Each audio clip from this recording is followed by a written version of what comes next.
अवधूत चिंतन श्री गुरुदेव दत्त. आपल्या आप्तांची ही स्वार्थी बोलणी तो तरुण व्यवस्थित ऐकत होताच. तासाभराने औषधाचा अंमल संपल्यावर तो उठून बसला. तो जिवंत झाल्याचे दिसल्याबरोबर सगळ्यांना परत त्याच्या प्रेमाचे उमाळे येऊ लागले. उठला रे माझ्या बाब्या, असे म्हणत आई वडील त्याचा चेहरा कुरवळू लागले.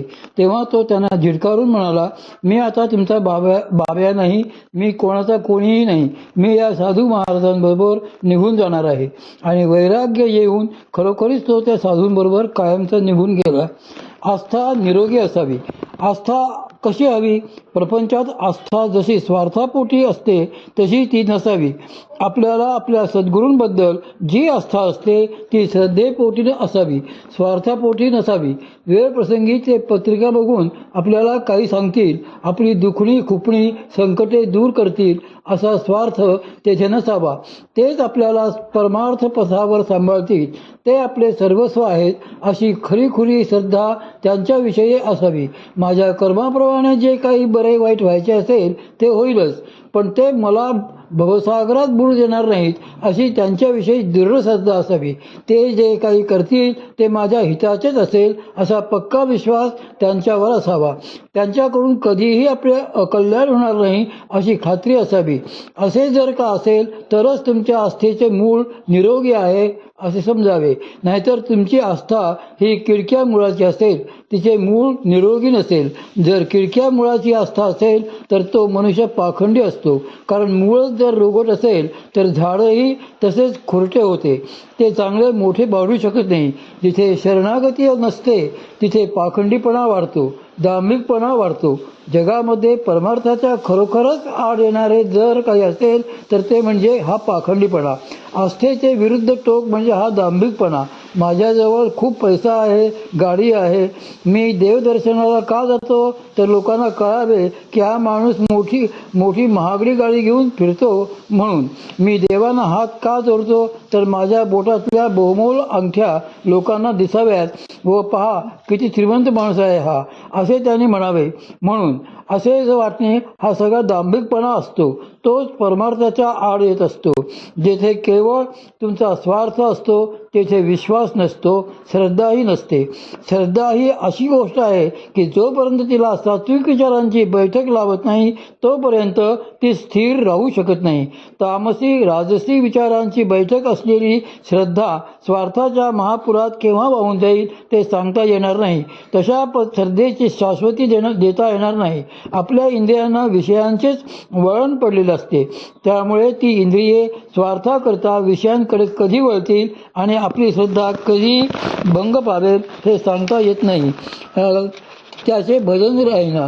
या संदर्भात श्री संत तुकाराम महाराज त्यांच्या एका अभंगात असे म्हणतात की आधी होता वाघ्या, देवयोगे आला पाग्या, त्याचा येळकोट राहीना, मूळ स्वभाव जाईना. तुम्ही वाघ्या आणि मुरळी पाहिले असतील. येळकोट येळकोट जय मल्हार असे ते ओरडतात आणि भिक्षा मागत फिरतात. असाच एक वाघ्या फार सुस्वर गाणारा होता. एकदा एका सरदाराकडे तो भिक्षा मागायला गेला.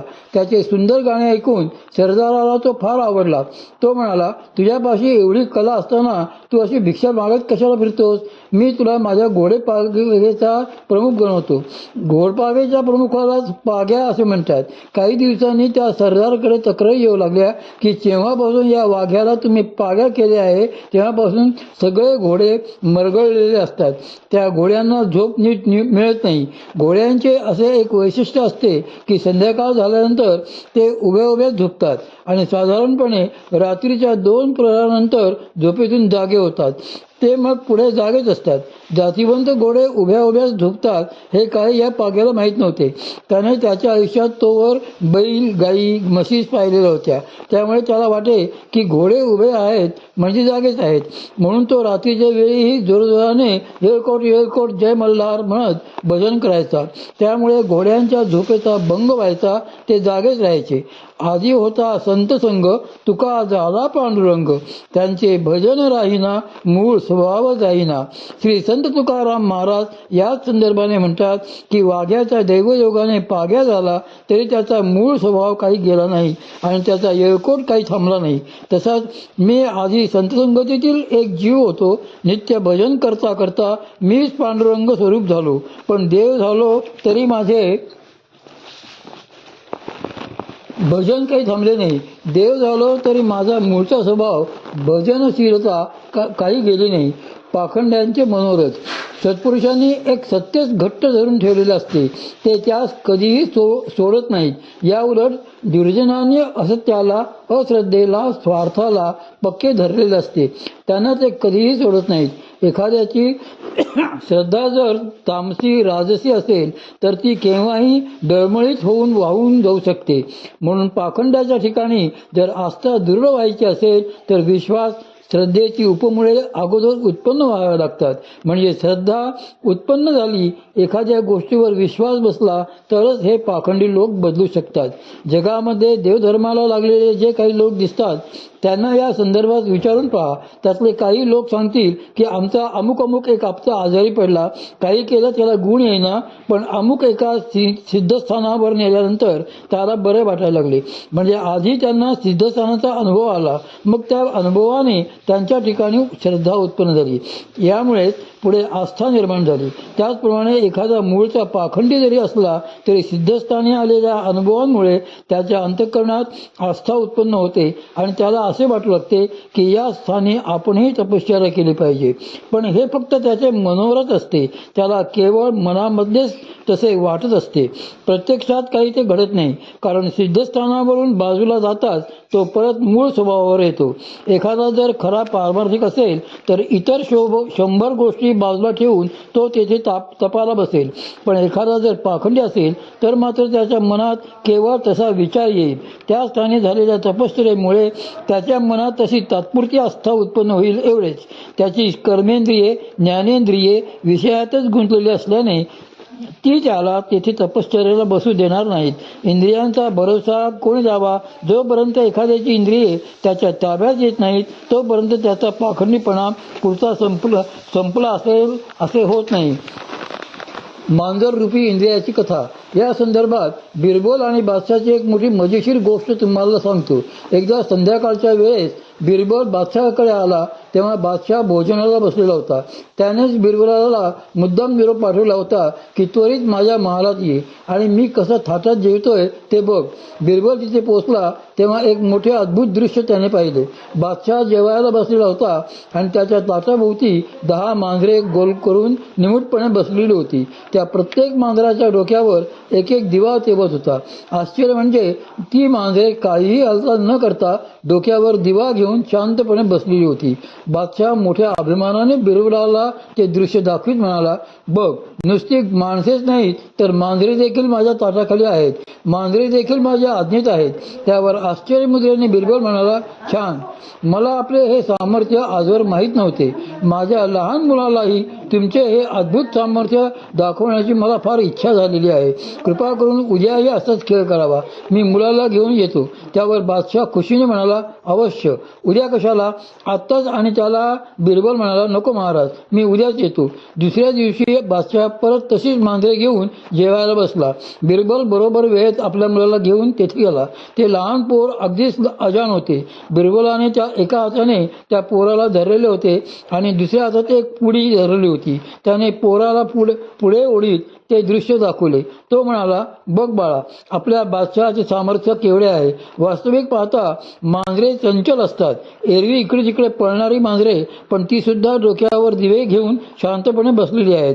पण ही 10 मांजरे 10 इंद्रियांसारखीच आहेत. आता जरी हे निमूटपणे बसलेली दिसली तरी त्यांना जर विषय मिळाला तर ती तिकडेच धावतील.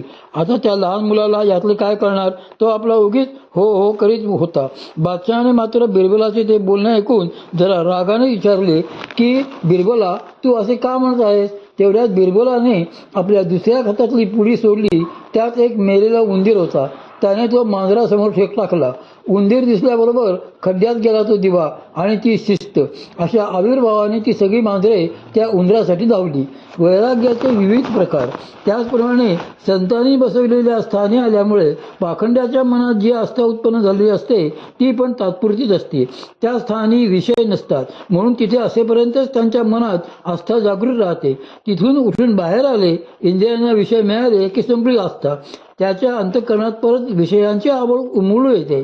वैराग्य हा त्या स्थानांचाच महिमा असतो. ते स्थान सोडले की वैराग्य व त्याबरोबर आलेली आस्थाही संपते.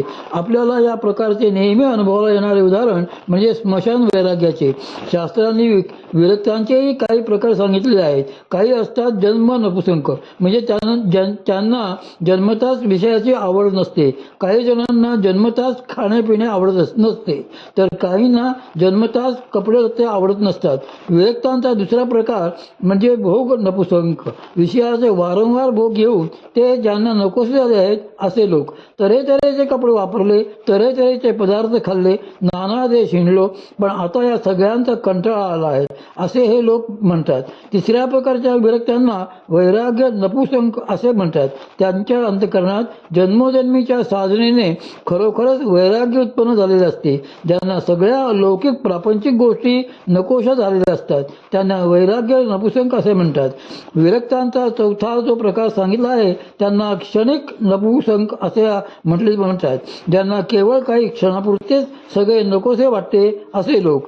कोणाला पोहोचवायला गेले की अरे आपण हे काय पाहतोय, उद्या आपलीही अशीच गत होणार आहे असे काही वेळ वाटून समोर चिता जळत असतानाही जर का त्यांना तंबाखूची लहर आली तर तेथेच बसून ते तंबाखू मळायला घेतात. किंवा घरी आल्यावर बायकोला म्हणतात की मला आज काही जेवायचे वाटत नाही, पण स्वयंपाकघरात जरा काही चुर्र वाजले की लगेच उठून खायला बसतात. ते क्षणिक नपुसंक पाखंडी हे तसेच क्षणिक नपुसंक असतात. ते सिद्धस्थानी गेले की त्यांच्या मनातही काही क्षणापुरती आस्था निर्माण होत असते. गावद्वारीची अवयव. पाखंड्यांची क्षणिक आस्था जर कायमची टिकून राहायची असेल तर त्याने कायमचे त्या जागी साधने करता राहायला हवे. म्हणजे स्थान महात्म्याचे सहाय्य लाभून साधनेने हळूहळू त्याचा पाखंडीपणा कमी होईल, दूर होईल आणि त्याच्या हृदयात आस्था वाढायला लागेल. अन्यथा ते काही शक्य होणार नाही. आज हा गुरु उद्या तो गुरु, आज हा देव उद्या तो देव असा सगळ्या ठिकाणी तो भटकतच राहील. कारण हे धड नाही आणि ते पण धड नाही असे करीत कोणत्याही स्थानी त्याची मती स्थिर होऊ शकत नाही. श्री माऊलींनी अशा लोकांना परमार्थाचे अनधिकारी म्हटलेले आहे. त्यांनी भक्तीचे व्यभिचारी आणि अव्यभिचारी असे दोन प्रकार सांगितलेले आहेत. हे असे पाखंडी लोक व्यभिचारी भक्ती करणारेच असतात. ते स्वार्थी हेतूनच सगळ्या ठिकाणी फिरतात. सोमवार आला की बेल घेऊन शंकराला, चतुर्दशी आली की देवीला, चतुर्थी आली की गणपतीला असे प्रत्येक ठिकाणी ते जात राहतात. ऐसा अखंड भजन करी उगा नोहे क्षणभरी अवघेर गावद्वारी अहेव जैसी अशी त्यांची स्थिती असते असे श्री माऊलींनी सांगितले आहे. असा पाखंडी सगळीकडेच फिरतो पण एके ठिकाणी कुठेही स्थिर काही राहू शकत नाही. एवढेच काय, पण तया गुरुमार्गात एके दयाचा सुगरवा देखे तरी तयाचा मंत्र शिके येर नेघे. अवधूत चिंतन श्री गुरुदेव दत्त.